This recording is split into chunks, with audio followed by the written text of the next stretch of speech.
You inherited the old typewriter from an uncle you barely remember. It was heavy, ironclad, with antique keys glazed in a faded shade of crimson. When you pressed the first key, it screamed, not aloud, but in a metallic echo that reverberated up your arms, deep into your chest. Each night, you sat at the desk, compelled. Your fingers danced, almost against your will, crafting stories more violent, more detailed than anything you'd ever imagined. The murders came first, stylized and grotesque, and you watched your hands describe the twisting of knives, the crushing of bone, names you didn't know, faces you had never seen. But then the typewriter grew more specific.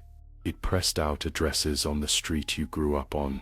It described a scar on your neighbor's cheek, the way his laughter sounded through thin walls at midnight.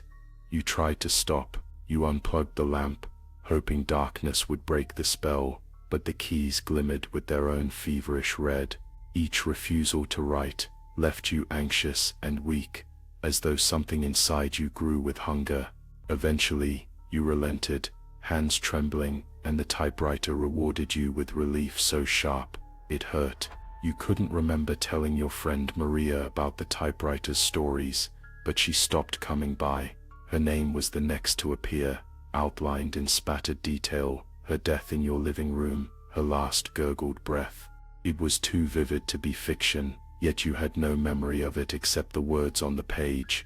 You gathered the pages one night, dozens of them, and tried to burn them, but the flames recoiled, orange sparks sputtering out, leaving the paper whole and unmarked in your hands. In the silence, you heard footsteps echo from the dark hallway, slow and deliberate. Though you lived alone, panicked, you bolted for the door, but something unseen shoved you backwards. Your hands landed on the keys. The next story began to type itself, letter by trembling letter, the plotline matching your own panic, the layout of your apartment, the way you staggered for help, but found every exit sealed shut.